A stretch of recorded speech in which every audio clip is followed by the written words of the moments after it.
오늘 하나님께서 우리에게 주신 말씀은 요한복음 3장 22절에서 36절까지의 말씀입니다. 우리 한 절씩 교독하시고 마지막 절을 함께 읽도록 하겠습니다. 그 뒤에 예수께서 제자들과 함께 유대 지방으로 가셔서 거기서 그들과 함께 지내시면서 세례를 주셨다.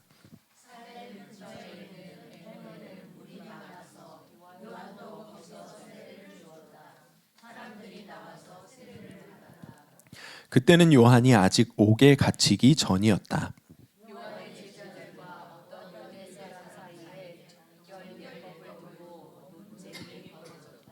요한의 제자들이 요한에게 와서 말하였다.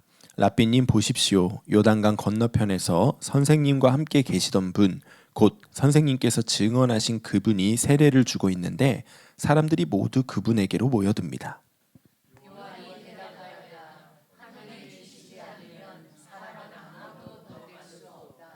너희야말로 내가 말한 바 나는 그리스도가 아니고 그분보다 앞서서 보내심을 받은 사람이다 한 말을 증언할 사람들이다.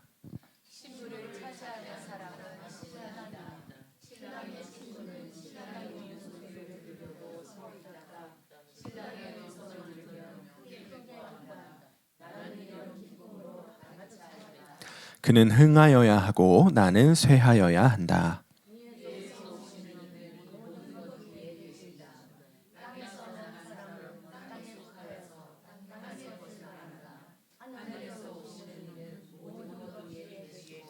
자기가 본 것과 들은 것을 증언하신다.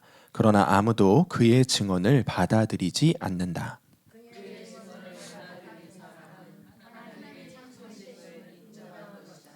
하나님께서 보내신 이는 하나님의 말씀을 전한다. 그것은 하나님께서 그에게 성령을 아낌없이 주시기 때문이다.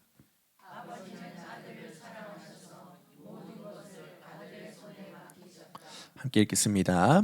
아들을 믿는 사람에게는 영생이 있다. 아들에게 순종하지 않는 사람은 생명을 얻지 못하고 도리어 하나님의 진노를 산다. 아멘. 하나님의 말씀입니다.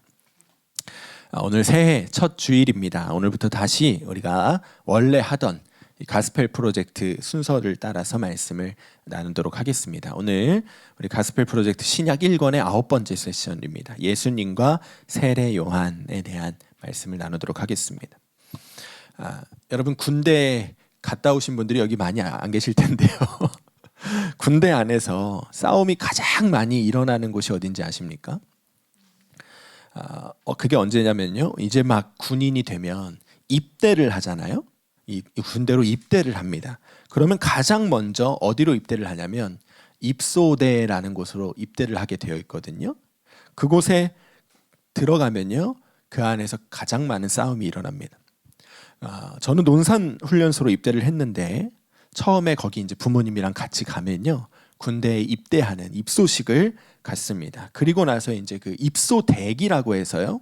그 입소식 한 곳에서 한 일주일 정도를 머물면서 이제 사회 물을 빼고 군대 물을 드리는 시간을 갖는 겁니다. 거기에서 이제 여러분들 자녀들 아들 군대 보내신 분들은 아시겠지만 그 군대 들어갈 때 입고 간 옷이 소포로 오잖아요. 옛날에 보면 거기 이 박스에다 편지 써 있고 그게 거기서 일어나는 일이고 거기에서 이제 군복도 지급받고 그렇게 군인으로서의 적응을 그곳에서 한 일주일 정도 하게 됩니다. 근데 그곳에서요. 하루가 멀다 하고 싸움이 납니다. 내무실에 한 10명 정도가 함께 이제 잠을 자는데요.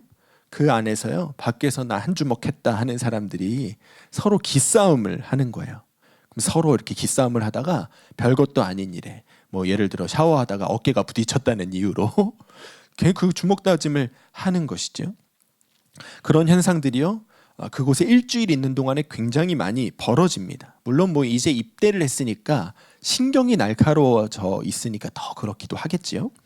근데 거기서 끝나는 게 아니고요. 일주일 있다가 이제 훈련소, 진짜 훈련을 받는 저 같은 경우는 논산 훈련소로 이동을 하게 되는데 거기에서도 심심치 않게 싸움이 일어납니다. 그 안에 다 동기들이잖아요. 한날 한시에 입대한 동기들입니다. 그런데 누가 더 형이니, 누가 동생이니, 누가 밖에서 더 잘 나갔느니 자기들끼리 이런저런 얘기하면서 주도권 싸움을 하다가 빈번하게 싸움이 일어나는 것이죠. 근데 여러분 그 싸움이 언제 싹 사라지는지 아십니까? 자대 배치를 받으면 사라집니다. 훈련소에서 이제 기초 군사 훈련을 마치고요. 자기가 진짜 군 생활을 하게 될 그 자대에 부대에 배치를 받아서 들어가잖아요. 그럼 싸움이 딱 그칩니다. 왜 그러냐면 그동안은 동기들끼리 한날 한시에 입대한 같은 이제 계급끼리 그렇게 군 생활을 했는데 자대에 딱 들어가면 어떻게 되냐면 서열이 정리가 되거든요. 보통 군대 안에서 서열을 정하는 몇 가지 방법들이 있는데 일반적으로는 입대한 월로 이제 선임과 후임을 나눕니다. 몇 월 달에 입대했느냐로 이제 동기냐, 선임이냐, 후임이냐 이게 갈라지는 거죠.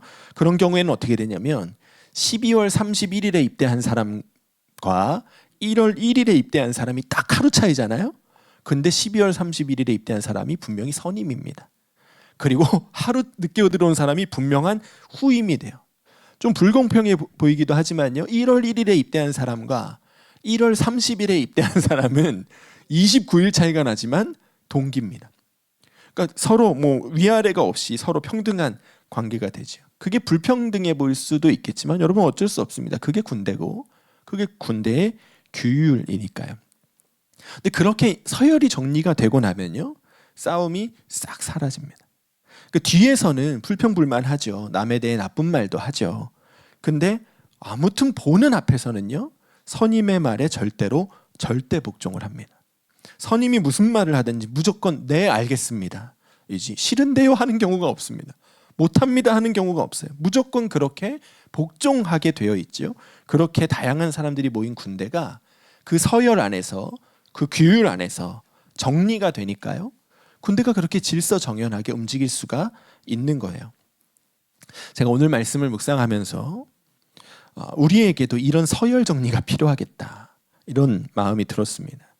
예수님과 나 사이에 분명한 서열 정리가 되어지고 또 예수님과 나 사이에 분명한 위계 질서가 확립되어지는 일이 올해 우리 가운데 일어나면 좋겠다. 그런 마음이 들더라고요. 어떤 사람들은 예수님과 우리 사이에 무슨 서열 정리할 게 있느냐 그렇게 이야기할지도 모르겠습니다. 이미 서열 정리 끝난 거지 누가 감히 예수님한테 서열 정리를 하자고 할 수 있겠어요? 근데 사실 우리의 영적인 현실을 들여다보면요 그렇지가 않습니다. 우리가요 다 예수님을 주님이라고 부르기는 하지만 실제로는 우리의 삶 속에서 예수님을 주님이라고 인정하면서 살지 않는 경우가 훨씬 많습니다. 심지어는요 예수님보다 더 위에 올라서서 예수님을 다스리려고 하는 사람들도 많습니다. 예수님을요 내가 믿고 따라야 할 나의 주님으로 여기기보다 예수님이 나를 항상 따라다니면서 항상 나를 지켜주시고 내가 원하는 거 들어주시고 그렇게 내 수발 들어주시는 분으로 예수님을 여기는 사람들이 심심치 않게 있습니다. 여러분 한번 생각해 보세요. 우리가 예수님을요 군대 선임만큼만 존중하면서 살았더라도 군대 선임이 나한테 말하는 거에 네 알겠습니다 하면서 사는 것처럼 그렇게만 우리가 예수님을 대하면서 살았더라도 우리의 삶은 놀랍게 달라졌을 겁니다. 근데 실제로는요 우리가 예수님을요 군대 선임만치도 대우하지 않고 살아가는 경우가 얼마나 많은지 몰라요. 오늘 말씀을 보면요 세례 요한의 말을 통해서 우리가 그렇게 뒤틀어진 예수님과 나와의 관계를 바로잡아야 한다. 예수님과 나와의 서열 정리를 확실하게 해야 한다. 그래야만 우리 삶의 괴로움이 끝나고 그래야만 우리 삶의 불쾌함이 끝나고요. 우리 삶의 기쁨이 찾아올 수 있다. 우리가 오늘 말씀을 통해서 그것을 깨달을 수가 있습니다. 오늘 말씀이 그 이야기를 하고 있는데요. 오늘 말씀 그 이야기가 22절에서 이렇게 시작되죠. 그 뒤에 예수께서 제자들과 함께 유대 지방으로 가셔서 거기서 그들과 함께 지내시면서 세례를 주셨다. 그러니까 예수님과 그분의 제자들이요. 유대 지방으로 가셔서 거기에서 사람들에게 세례를 베푸는 사역을 하기를 시작하셨다는 거예요. 근데 여러분 세례를 베푸는 사역의 원조가 누군가요? 세례 요한이잖아요. 세례라는 사역은 어떻게 보면요. 제가 지난번에 세례 요한의 이 세례에 대해서 설명할 때 이런 예식이 이스라엘에 없다고 말씀드렸죠. 그런 정결 예식은요 이스라엘에 없던 일이었어요. 그러니까 세례 요한이 아주 특별한 사역을 했던 것이 세례입니다. 그러니까 어떻게 보면 이거는 요한의 전유물이죠. 요한을 대표하는 일이 세례입니다. 근데 예수님과 그 제자들이요, 똑같은 사역을 시작하셨다는 거예요. 근데 더 문제가 뭐냐면 예수님이 그 사역을 시작하셨던 그 장소가 세례 요한이 세례 사역을 하고 있는 장소와 아주 가까운 장소였다는 거예요. 23절 볼까요? 읽어보겠습니다. 시작. 살렘 근처에 있는 에논에는 물이 많아서 요한도 거기서 세례를 주었다. 사람들이 나와서 세례를 받았다. 누구도요? 요한도. 어디서요? 거기서. 그래서 예수님이 세례 사역을 시작하셨던 그곳에, 굉장히 가까운 곳에 세례 요한도 세례 사역을 계속 하고 있었다는 거예요. 여러분 뭐가 생각나세요? 그 원조 논쟁 아십니까? 신당동 가면 여기 뭐 몇십 년 원조 떡볶이집 있잖아요. 그 옆에도 원조고요, 그 옆에도 원조예요. 그러니까 이 원조 논쟁 같은 일이 생긴 거예요. 세례 요한 원조 세례자가 거기 있는데 그 옆에 예수님이 가셔서 제자들과 함께 세례 사역을 시작한 것이죠. 근데 여러분, 이 일이 세례 요한의 제자들에게 굉장히 불쾌하게 여겨졌던 거예요. 뭐 어떻게 보면 당연하죠. 우리 집 감자탕 50년 원조집인데 옆에 누가 왔어요. 감자탕 집을 차려놨어요. 근데 사람들이 글로 다 가요. 많이 가. 손님을 뺏기는 거잖아요. 불쾌하죠. 여러분, 그 불쾌함이 어디에 기록되어져 있냐? 26절에 기록되어져 있습니다. 다시 한번 읽어봅시다. 시작. 요한의 제자들이 요한에게 와서 말하였다. 랍비님 보십시오. 요단강 건너편에서 선생님과 함께 계시던 분, 곧 선생님께서 증언하신 그분이 세례를 주고 있는데 사람들이 모두 그분에게로 모여듭니다. 자, 이게 이제 세례 요한의 제자들이 예수님과 제자들이 세례 사역을 하는 모습을 보고 요한에게 한 이야기잖아요. 근데 이 말씀을 보면요, 여러분, 이 요한의 제자들이 얼마나 기분이 나빴는지가 여기 드러나고 있습니다. 어디에서 드러날까요? 마지막 부분에 사람들이 모두 그분에게로 모여듭니다. 모두 갔겠어요, 여러분? 모두 갔을까요? 요한에게 가는 사람들도 있고요, 예수님께 가는 사람들도 있겠죠. 그리고 예수님께로 조금 더 많은 사람들이 갔을 수도 있겠죠. 어떻게 100% 다 예수님한테 갔습니까? 그럴 리가 없는데 제자들은 지금 사람들이 다 모두 그분에게로 간다는 거예요. 여러분, 이런 표현 모두, 항상, 이거 언제 쓰는 건지 아시죠? 기분 나쁠 때 쓰잖아요. 기분 나쁠 때. 언제 그래요? 당신은 항상 그래. 엄마는 맨날 그래. 이거잖아요. 이거 진짜 엄마 항상 그러고 맨날 그래서 그러는 거 아니죠? 기분 나쁠 때 그렇게 하는 거거든요. 이 성급한 일반화의 오류라 그래가지고 자기 기분 나쁜 거를 맨날 그런다고 이렇게 치부해 버리는 거야. 제자들이 지금 느꼈던 감정이 그건 거예요. 사람들이 다 예수님한테만 가는 것 같은 거예요. 원래 세례 사역은 누구 거예요? 요한의 것인데, 우리 스승님의 것인데, 예수님이 지금 나타나니까 사람들이 다 그한테로 가는 것처럼 보이는 거예요. 기분 나쁘다 이거죠. 불쾌하다 이겁니다. 자, 그런 그들의 그 말들이요, 그들의 불쾌함이요, 왜 일어났을까요? 우리가 이것을 주목해서 봐야 됩니다. 여러분, 세례 요한의 제자들이 지금 예수님의 세례 사역에 사람이 몰려듦으로 인하여 불쾌해하고 있는데 왜 불쾌해할까요? 그들이 예수님이 하나님의 아들이심을 몰라서 그랬을까요? 그게 아니에요. 26절 다시 읽어보겠습니다. 시작. 요한의 제자들이 요한에게 와서 말하였다. 랍비님 보십시오. 요단강 건너편에서 선생님과 함께 계시던 분, 곧 선생님께서 증언하신 그분이 세례를 주고 있는데 사람들이 모두 그분에게로 모여듭니다. 누가 지금 세례를 주고 있다고요? 선생님과 함께 계시던 분, 곧 선생님께서 증언하신 그분이 세례를 주고 있대요. 자, 그러면 요한은 예수님에 대해서 뭐라고 증언했을까요? 세례 요한의 제자들이 들었던 요한의 증언은 무엇일까요? 요한복음 1장에 이렇게 써 있습니다. 나도 이분을 몰랐습니다. 그러나 나를 보내어 물로 세례를 주게 하신 분이 나에게 말씀하시기를 성령이 어떤 사람 위에 내려와서 머무는 것을 보거든 그가 바로 성령으로 세례를 주시는 분임을 알아라 하셨습니다. 그런데 나는 그것을 보았습니다. 그래서 나는 이분이 하나님의 아들이라고 증언하였습니다. 요한은 예수님을 누구라고 증언했다고요? 하나님의 아들이라고 증언했대요. 세례 요한의 제자들이 들었던 예수님이 누구신가에 대한 증언은 뭐예요? 그분이 하나님의 아들이시라는 증언이에요. 자, 그런데도 불구하고요, 제자들이 지금 예수님의 세례 사역에 사람들이 몰려듦을 보고 기분 나빠하고 있다는 거예요. 불쾌해 하고 있다는 거예요. 자, 여러분, 이것이 우리에게 가능한 일입니까? 하나님의 아들이 여기 계세요. 그분에게 사람들이 몰려들어요. 그럼 우리는 어떤 감정을 느껴야 당연하죠? 당연한 일이죠. 하나님의 아들이 여기 계시니까 사람들이 그에게로 가면요, 당연한 일이죠. 기뻐할 만한 일이죠. 그런데 요한의 제자들은 지금 불쾌했다는 거예요. 기분 나빴다는 거예요. 예수님을 경쟁자처럼 여기고 있는 거예요. 우리의 경쟁자. 예수님을 하나님의 아들이라고 들었으면서도 그런 증언을 들어놓고도요, 지금 그들의 마음속에 예수님은 경쟁자예요. 세례 사역의 경쟁자, 인기의 경쟁자. 그러니까 그들이 불쾌함을 느끼는 것이죠. 그럼 그들에게 세례 요한이 말하는 겁니다. 27절, 28절 읽어보겠습니다. 시작. 요한이 대답하였다. 하늘이 주시지 않으면 사람은 아무도 받을 수 없다.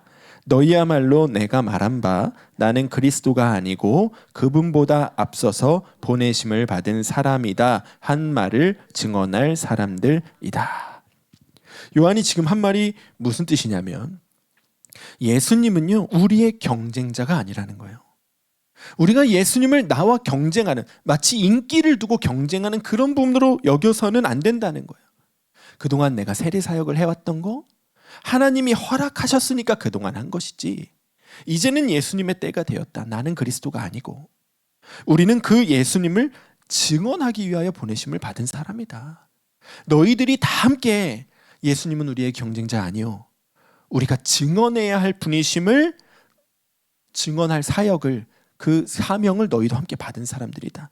사도 요한은 지금 그 이야기를 하고 있는 거예요. 그리고 그렇게 할 때 예수님을 경쟁자가 아니라 내가 증언해야 할 하나님의 아들로 높여드릴 때 어떤 일이 일어나게 된다고 말하는 거냐면, 29절에 신부를 차지하는 사람은 신랑이다. 신랑의 친구는 신랑이 오는 소리를 들으려고 서 있다가 신랑의 음성을 들으면 크게 기뻐한다. 나는 이런 기쁨으로 가득 차 있다. 예수님을 경쟁자가 아니고요, 내가 증언해야 할 하나님의 아들로 높여드릴 때 우리 마음이 뭘로 가득 찬다는 거예요? 기쁨으로 채워진다는 거예요. 세례 요한의 제자들은요, 예수님을 경쟁자로 인식했어요. 그러니까 마음이 어땠어요? 불편하고 불쾌했죠. 기분 나빴어요. 그런데 그 예수님을 경쟁자가 아니라 나의 주님으로, 하나님의 아들로 높여드리면 그 불쾌함이, 그 기분 나쁨이 어떻게 바뀐다는 거예요? 기쁨으로 바뀐다는 거예요. 우리의 삶이 변화된다는 거예요. 요한은 지금 그 이야기를 하고 있는 거예요. 정확하게 말하면 무슨 뜻이죠?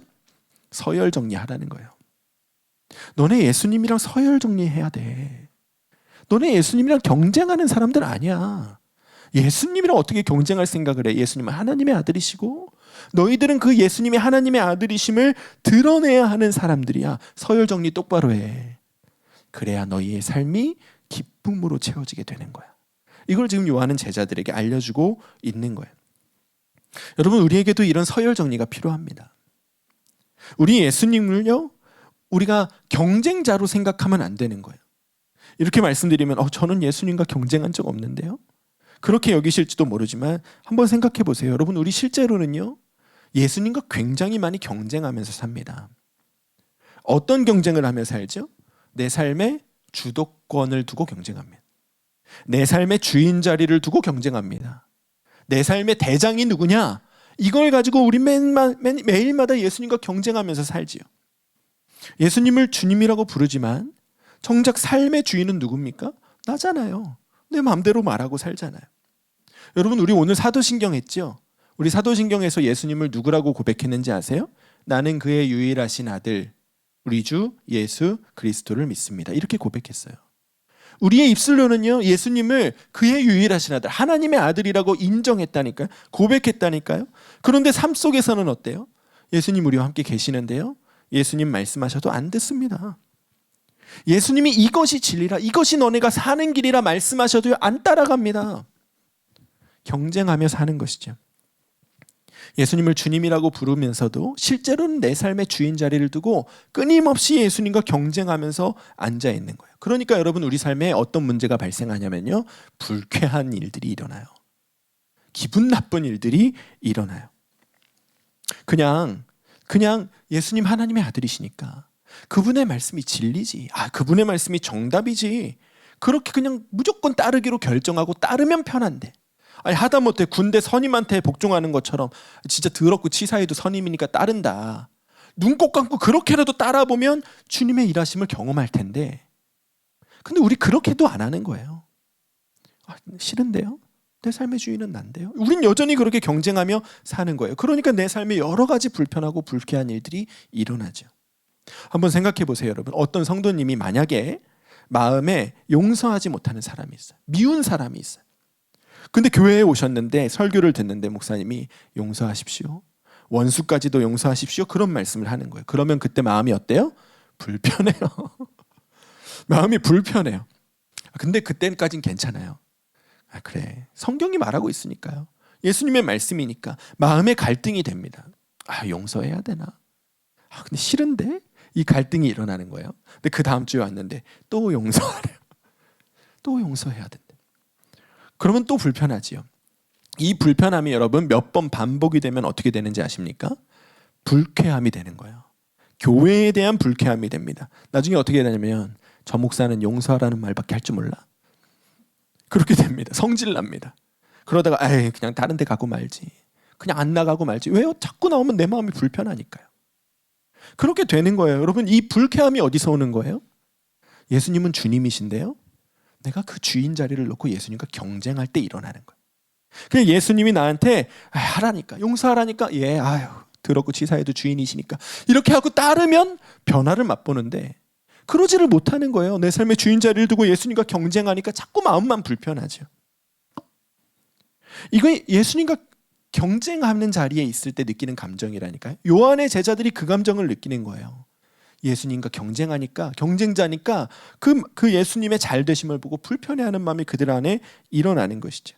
제가 여러 번 말씀드렸듯이 제가 초등학교 4학년 때 이제 목사로 하나님의 부르심을 받았습니다. 부흥회 때 저녁 집회 마치고 기도하던 중에 이제 성령님의 임재 가운데서 새벽 늦게까지 기도하는 경험을 통해서 하나님이 나를 주의 종으로 부르신다는 마음을 이제 받았죠. 그러면 좀 예수님은 그때도 주님이라고 불렀으면서 그때 순종하고 따랐으면 얼마나 좋아요? 그때부터 목사가 될 준비를 좀 착실히 했으면 얼마나 좋았겠냐고요. 제가 신학교 갔더니요, 진짜 그렇게 잘한 사람들이 많아요. 생각보다. 어렸을 때 목사로 부르심을 받았다. 자기는 평생에 목사 말고는 꿈이 한 번도 없었대요. 그러니까 초등학생 때부터 얘는 뭐 했냐면 성경 통독하고 사는 거예요. 초등학생인데요, 수십 번 성경 통독해요. 아주 어린 아이일 때부터 외국의 유명한 목사님들 설교 찾아 듣고 그분들 책 찾아서 읽고 그렇게 목사가 될 준비를 착실히 해왔던 사람들이 신학교에 엄청 많더라고요. 근데 저는 그렇게 살기가 싫었던 것이죠. 그러니까 뭐 축구 선수 되겠다, 뭐 음악 하겠다, 직장 생활 하겠다, 온갖 딴짓을 하고 예수님과 경쟁하느냐고 시간을 허비하면서 산 거예요. 지금 뒤돌아보면 그 시간이 얼마나 후회가 되는지요. 제가 10살에 부르심을 받았는데 그때부터 일찍부터 진짜 어차피 이렇게 살 거면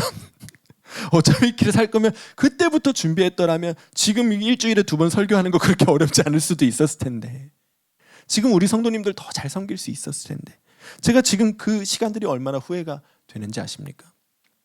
근데 주님과 경쟁하느냐고요? 내 삶의 주인 자리를 놓고 경쟁하느냐고요? 제 인생에 굉장히 많은 시간을 그냥 쓰레기통에 처박아 버려야 되는 그런 쓸데없는 시간으로 보내버린 거예요. 제가 돌아보니까요, 전 목사 돼서도 사실은 예수님을 나의 주로 인정하지 못하고 살 때가 굉장히 많았거든요. 거의 제가 따져보니까 한 23, 4년을 그렇게 허비하면서 산 거예요. 부르심을 받은 이후에. 여러분, 이것이요, 우리가 예수님과 경쟁하며 살 때 일어나는 일이에요. 지금은 내 마음대로 하는 게 편해 보이죠. 지금은 내 감정 따라서 가는 것이 기쁘게 여겨지죠. 여러분, 나중에 가서 돌아보면 아니라니까요. 그 지나갔던 시간이 너무너무 불쾌하게 여겨지는 때가 온다고요. 그때 왜 그랬을까? 그때 내가 예수님을 주인으로 삼고서 그냥 따랐더라면, 군대 선임 말 듣는 것만큼이라도 복종했더라면 지금 내 삶이 이렇지 않을 텐데. 나중에 가서 여러분 그 불쾌함을 느낄 때가 온다고요. 제가 오늘 말씀을 준비하면서 이런 마음이 들었어요. 예수님을 나의 경쟁자로 여기면서 예수님과 경쟁하며 사는 일은요, 진짜 미련한 일이구나. 그건 마치 어떤 일이냐면 엄마 친구 아들과 경쟁하는 것과 같다. 이런 마음이 들었어요. 여러분 아세요? 엄마 친구 아들? 엄친아라고 하죠. 엄마 친구 아들과는요, 여러분 아무리 경쟁해도 이길 수가 없거든요. 제가 아무리 노력해서 좋은 결과물을 가져가도요, 항상 우리 엄마한테는요, 엄마 친구 아들이 더 잘했어요. 걔는 이것도 했다더라. 걔는 이것도 했다더라. 그러니까 엄마 친구 아들이랑은요, 경쟁해서 이길 수가 없어요. 언제나 경쟁해봐야 돌아오는 거는 짜증뿐이에요. 왜 걔 도대체 칠존하기는 하는 거야? 약간 이런 마음이 들거든요. 우리가 예수님과 경쟁하며 사는 게 똑같아요. 여러분, 우리가 아무리 예수님과 경쟁하며 산다고 할지라도요, 이길 수가 없어요. 우리가 예수님을 어떻게 이겨요? 오늘 말씀이 예수님이요, 엄마 친구 아들보다 더한 분이라고 우리에게 말해주고 있어요. 31절 32절 읽어보겠습니다. 시작. 위에서 오시는 이는 모든 것 위에 계신다. 땅에서 난 사람은 땅에 속하여서 땅의 것을 말한다. 하늘에서 오시는 이는 모든 것 위에 계시고 자기가 본 것과 들은 것을 증언하신다. 그러나 아무도 그의 증언을 받아들이지 않는다. 위에서 오시는 이 누구예요? 예수님이시지요. 그 예수님은 어떤 분이시라고요? 모든 것 위에 계시는 분이시래. 예수님은 하늘에서 오셨기 때문에요, 땅에서 태어난 우리들과는 본질적으로 아는 것이 다르고 보는 것이 다르고 듣는 것이 다르고 말하는 것이 다르다는 거예요. 우리랑 급이 다르다는 거예요. 수준이 다르다는 것이지. 그런데 우리는 그런 예수님과 경쟁하면서요, 도무지 그분이 말씀하시는 것을 받아들이지 않는데요. 이해되십니까, 여러분? 이 말씀이 32절 말씀에 그러나 아무도 그의 증언을 받아들이지 않는다. 급이 다른 분이 옆에서 말씀하시는데요, 도무지 받아들일 생각을 안 한다는 거예요. 34절 35절 읽어보겠습니다. 시작. 하나님께서 보내신 이는 하나님의 말씀을 전한다. 그것은 하나님께서 그에게 성령을 아낌없이 주시기 때문이다. 아버지는 아들을 사랑하셔서 모든 것을 아들의 손에 맡기셨다. 아멘. 하나님은 우리랑 본질적으로 급이 다르신데, 예수님은 하늘에서 태어나셔서 우리랑 보는 거, 듣는 거, 말하는 거 완전히 다르신데, 거기에 더해서 하나님께서 그분에게 성령을 아낌없이 부어주고 계시대요. 거기에 더해서 하나님께서 예수님의 손에 모든 것을 맡기셨대요. 개역개정 성경을 보면요, 모든 것을 아들의 손에, 만물을 다 그의 손에 주셨다 이렇게 되어 있어요. 예수님이 만물의 주인이시라는 거예요. 그러니까 여러분 한번 정확하게 판단해 보십시오. 우리가 예수님을 이길 수 있겠습니까? 여러분, 내 마음대로 살고 내 뜻대로 가는 길이 예수님의 말씀 따라 살고 예수님의 인도하심을 따라 사는 삶보다 행복할 수가 있겠습니까? 예수님의 말씀하심에 순종하여 가는 삶보다 내 마음대로 가는 삶이 더 기쁠 수가 있겠습니까?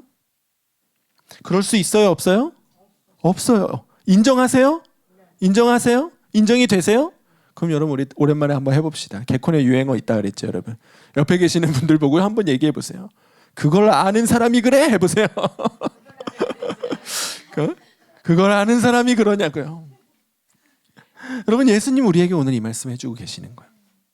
정말 하나님이 우리와 본질적으로 다름을 인정한다면, 정말 예수님이 하늘에서 오신 분이시고 우리와 급이 다른 분임을 우리가 정말 인정한다면요, 여러분 이제 예수님과의 경쟁을 끝내라는 거예요. 예수님과 내 삶의 주인 자리를 두고 그만 경쟁하며 살라는 거예요.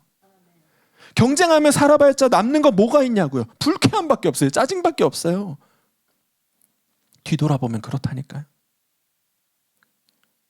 예수님은 오늘 이 말씀을 통해서 우리에게요, 그만 좀 나랑 경쟁해라. 그만 좀. 이 말씀하고 계시는 거예요. 예수님을 우리의 주인으로 그냥 인정하라고요. 서열 정리하자고요. 그리고 지금부터는 예수님의 말을 내가 따를까 말까 고민하고 뭐 경쟁하는 것이 아니라 예수님 주님이시니까요. 하나님의 아들이시고 만유의 주시니까, 그러니까 나 무조건 따르겠다. 하다못해 군대 선임말만큼이라도 내가 따르겠다. 우리 그 결정을 하기를 주님이 원하시는 거예요. 그러면 우리 삶이 어떻게 변한다고요? 기쁨으로 충만하게 될 것이라. 프란시스 셰퍼라는 굉장히 유명한 신학자이자 목회자가 있습니다. 그분이 어디서 태어났냐면 필라델피아에서 태어났어요. 여기 필라델피아에서. 그리고 웨스트민스터 신학교를 나온 아주 정통 장로교 목사님이세요. 이분이 얼마나 이 신학적인 능력이 지식이 많았던지요. 누구도 그와 논쟁에서 이길 수 있지가 않았다네요. 너무 이제 신학적으로 철저하게 갖춰진 분이셨어요. 그래서 이분이요, 자유주의 신학에 맞서 싸우는 전통 신학을 사수하는 어떤 논쟁하는 그런 투사로 불렸습니다. 그만큼 신학적으로 뛰어났다는 거예요. 그런데 그렇게 그가 신학교에서 가르치고 사람들에게 예수님에 대해서 증언하고 그렇게 살았음에도 어느 날 드는 생각이, 내 신앙에 생명이 없다를 깨달았어요. 내 믿음이 진짜인가? 그것을 갑자기 의문을 갖게 된 거예요. 왜 그 의문을 갖게 되었냐면, 내가 믿는 것이 진짜라면 왜 내 안에 기쁨이 없는가? 왜 내 안에 예수를 믿고 따르면서도 기쁨이 없는가? 이것을 그가 철저하게 돌아보게 된 거예요. 무엇인가 잘못되었음을 그가 깨닫습니다. 그리고 그의 아내와 함께 질문들 3가지를 정해서 이걸 가지고 철저하게 돌아보는 시간을 가져요. 그 질문이 뭐냐? 첫째, 하나님은 지금도 살아계시는가? 둘째, 성령의 역사와 기도의 응답은 현실인가 교리인가? 셋째, 예수 그리스도는 내 삶의 주인인가? 신학 체계의 일부인가? 그가 이 질문을 가지고요, 수개월을 고민하고 기도하면서 결론을 냅니다. 그 낸 결론이 무엇이냐? 그동안 내가 예수님을 잘 믿는다고 생각했고, 내가 성경을 잘 알고 있다고 생각했고, 그래서 사람들에게 예수 믿는 것이 어떤 것인지를 변론하고 가르치면서 살았는데, 그런데 정작 나는 믿는 사람이 아니었다는 거예요. 나는 예수 믿는 자가 아니었구나. 왜요? 내 삶의 주인이 예수님이 아니셨으니까. 그는 살면서 한 번도 내 삶의 주인이 예수님이라고 생각해 본 적이 없는 거예요. 주님이라고 부르지요. 그러나 그 주님은요, 성경 안에 계시는 분, 신학 안에 있는 분으로 그가 여기면서 살았던 거예요. 내 일상이, 내 삶의 어떤 관계들이 예수님이 주인 되심 아래서 맺어진 것들이 아니라는 걸 그가 깨닫게 된 것이죠. 그리고 그가 돌아섭니다. 이렇게 기도하기를 시작해요. 하나님, 만약에 주님이 참이시라면 내 일상, 감정, 인간관계, 사역의 열매 속에서도 주님이 실제하심을 보게 해주십시오. 예수님이 진짜 나와 함께 계심을, 그리고 그분이 나의 주인이심을 인정하면서 사역하게 해달라는 거예요. 그렇게 기도하기를 시작합니다. 그렇게 기도하면서요, 그가 정말 예수님 나의 주인 되심을 고백하면서 사역을 해나가기를 시작하는데, 1955년에 그가 주님의 인도하심을 따라서요, 스위스 알프스 산골에 라브리 공동체라는 것을 세웁니다. 라브리 공동체는 어떤 곳이냐면, 누구든지요, 뭐 노숙인도 상관없습니다. 무신론자도 상관없습니다. 히피들, 예술가들, 학생들 누구든지 찾아오면 그곳에서 먹이고 재우고 입히고 하면서 거기에서 하나님에 대하여 궁금증을 갖고 있는 것들에 대해서 함께 토론하는 거예요. 내가 아는 하나님은 이런 분이셔. 내가 아는 예수님은 이런 분이셔. 그들의 궁금증을 갖고 같이 논의를 하는 것이죠. 그의 유명했던 정통신학의 투사라고 인정받았던 그 명예로운 자리는 그가 떠났습니다. 알프스 산골에, 아무도 모르는 산골에서 누구도 인정해주지 않는 히피들과 같이 지내는 사람이 되었습니다. 그곳에서 주님의 인도하심을 따라서 그저 그들에게 말 한마디 하는 데 있어서도, 주님, 제가 이 아이에게, 이 사람에게 무엇이라고 말을 해줘야 될까요? 기도하면서 예수님이 나의 주인 되심을 인정하면서 그렇게 거기서 사역을 하기 시작합니다. 그런데 놀랍게도요, 기쁨이 충만한 거예요. 마음 가운데 그동안 그 어떤 높은 자리에서 누렸던 것과 비교할 수 없는 기쁨이 늘 충만한 거예요. 그가 그곳에서 그 기쁨을 가지고 사역을 합니다. 그가 세웠던 그 라브리 공동체가요, 미국에도 있고요, 지금 캐나다에도 있고요, 스위스에도 있고, 네덜란드에도 있고, 스웨덴에도 있고, 한국에도 있어요. 정말 예수님이 주인 되심을 기억하고 그 예수님과 함께 동행하며 예수님의 주인 되심을 인정하며 사역을 했던 결과가 지금 전 세계에 맺혀지고 있는 것이죠. 그가 이런 사역을 경험해 가면서 했던 신앙의 고백이 무엇이냐? 우리 함께 읽어보겠습니다. 시작. 예수 그리스도는 구원자이실 뿐 아니라 주님이시다. 그분이 주인이 아니라면 기독교는 아무 힘도 없다. 여러분, 아멘이십니까? 이 말씀을 여러분 아멘으로 받으셔야 돼요. 예수님이 주인이 아니시고는요, 기독교는 아무 힘이 없습니다. 예수님이 우리 삶의 주인이 되시지 않으면요, 우리 삶은 변하지 않습니다. 예수님이 내 삶의 주인이심이 정말 인정되지 않으면요, 우리 삶의 어떤 기쁨도 능력도 일어나지 않는다고요. 반대로 말하면 무슨 뜻이죠? 우리가 이제 서열정리 끝내고 예수님을 내 삶의 주인 자리에 확실히 올려드리면, 그러면 우리는 힘을 갖게 된다는 거예요. 어떤 힘을 가질까요? 영혼을 살리고 세상을 변화시키고 내 인생이 바뀌는 능력을 경험하게 된다는 거예요. 누가 주인 되면요? 예수님이 주인이 되시면. 여러분, 우리가 오늘 이 말씀 함께 붙잡기를 원합니다. 여러분 삶에 기쁨이 넘치기를 원하시죠? 여러분 삶에 예수님의 능력이 임하기를 원하시죠? 그러면 여러분 딴 일 할 거 아니라니까요. 예수님 나의 주인이심을 매 순간 고백해 보세요. 그만 경쟁하고 그만 다투고 예수님 나의 주인이십니다.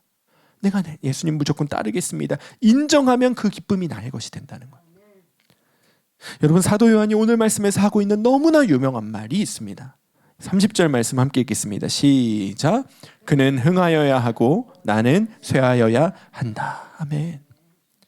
여러분, 이 말씀이요, 우리 삶을 기쁨으로 채우는 열쇠예요. 우리 삶에 하나님의 능력이 임하는 열쇠가 이 말씀인 거예요.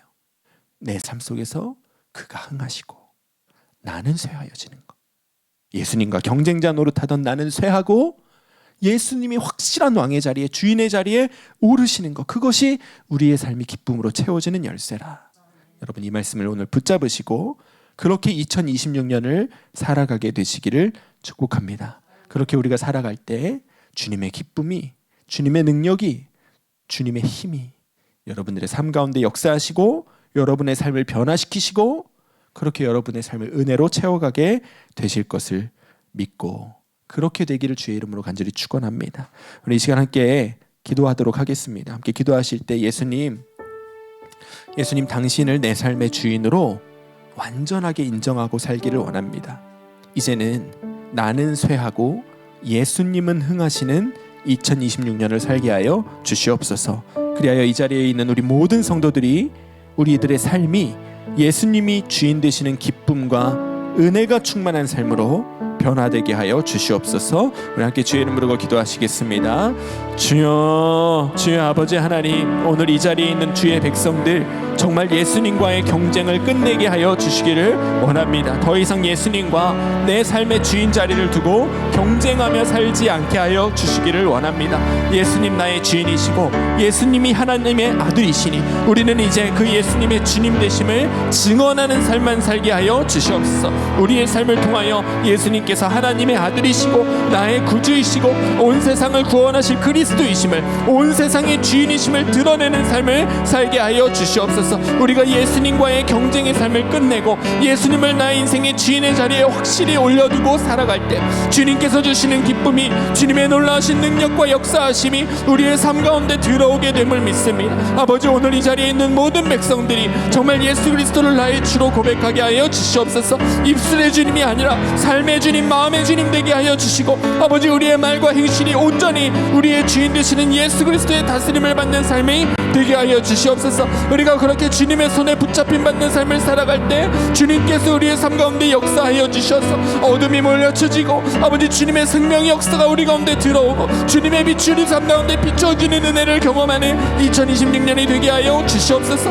예수 그리스도의 왕 되심만을 나타내고 예수 그리스도의 주인 되심만을 드러내는 삶을 사는 우리 성도들 되어서 그 삶 가운데 정말 믿음의 힘이 들어가고 주님의 기쁨이 부어지는 역사가 있는 이 날이 되게 하여 주시옵소서. 주님, 오늘 이 기쁨 가운데 충만한 자들 되게 하여 주시기를 원합니다. 올 한 해를 살 때에는 우리가 정말 예수님을 믿는 기쁨으로 충만한 삶을 살게 하여 주시옵소서. 그리하여 오직 주 예수 그리스도만 왕 되심이 정말 우리에게 기쁨이 됨을 알리는 자로 살게 하여 주시옵소서.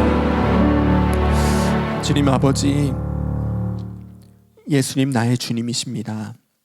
예수님 나의 왕이십니다. 예수님이 나의 구주이십니다.